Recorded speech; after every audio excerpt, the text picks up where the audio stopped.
Tampa, and please welcome Mallory Weggemann to the show.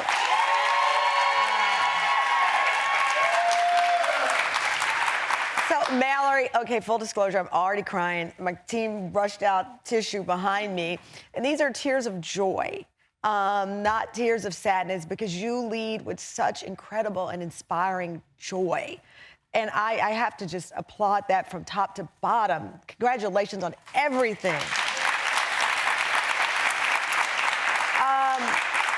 Take me to, you were going through the procedure, you're on the last one, and you described that moment of impact. Help us understand what that was like for you to receive that news at that time. Yeah. Tamron, for me, I talk about it in terms of my sudden moment of impact. And I truly believe that we all have one. Sometimes we have more than one throughout our lifetime. And for me, at the age of 18, to walk into a medical procedure and never walk out, everything I thought I knew felt like it was in the air. There was so much uncertainty surrounding me in that time in my life, and so many questions for what my future would be.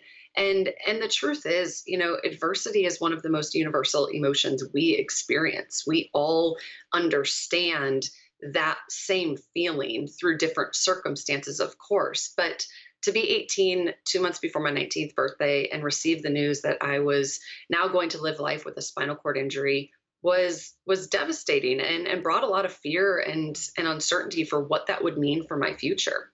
How do you look toward the future and not look back, right? Because I think a lot of people would have looked back. I'm 18, you're robbing me of this, I'm going to miss that, and how could this happen to me? But from reading your book, you were able to, in this incredible way, look at the future without holding on to the past. How did you do that? I think so much of it in that journey, I realized that, well, who I was prior to my injury would always be a part of me. It didn't need to confine me into where it was that I was going to go. Yeah. And looking back at my past, I now am so proud to say that I do look back, but I look back in a way of honoring the journey that I've traveled to get to where I am today, to Wow. be where I am.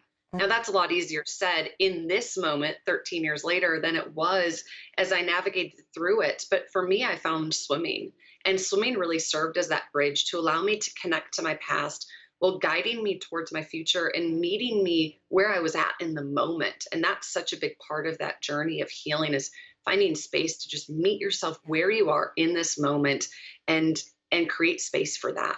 What was it about swimming that allowed you that awakening as well? I mean, you could have tried other things, but what was it specifically about swimming that gave you that sensation?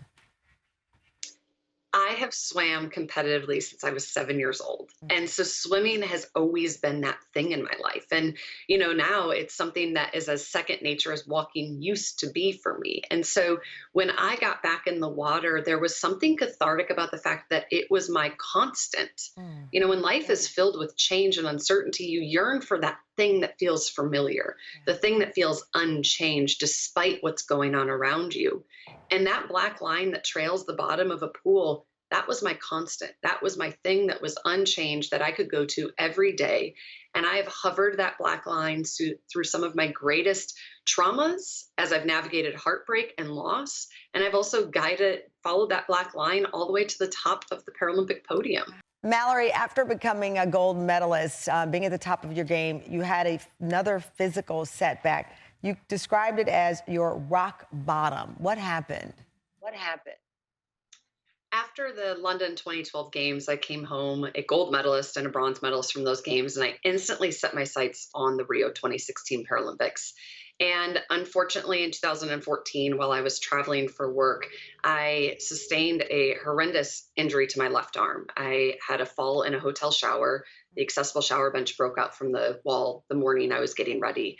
And as a result, I have permanent nerve damage in my left arm. And I found myself having to pivot again. And, an arm injury versus paralysis maybe doesn't seem like the same thing, but the reality was I adapted to my new body using two strong arms. Wow. And so when my arm injury occurred to my left arm, it felt like I was back at square one all over again. And I didn't know what that meant for moving forward, not just in my career as an athlete, but for my life. Right. Right. Which is incredible. I know that you recovered, and I should share with the audience in case you don't know, she not only recovered, she went on to win more gold medals in the Tokyo Game.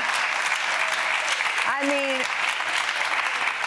mean, you just find ways to keep being motivated over and over, which is why your book, Limitless, is so special. It's a motivational guide for others, but it's in some ways a love letter to your younger self. What a great gift to give yourself and to others, this message of being, you're not limited by anything.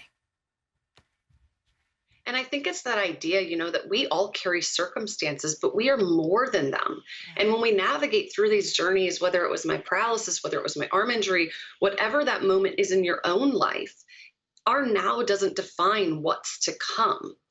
We do have a choice in this. And yes, there's circumstances out of our control, but we get to choose how we show up. We get to choose who we choose to be throughout that journey.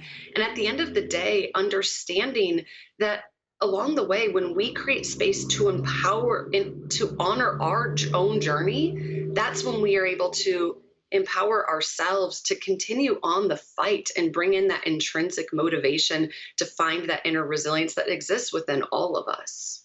Wow, you are so incredible.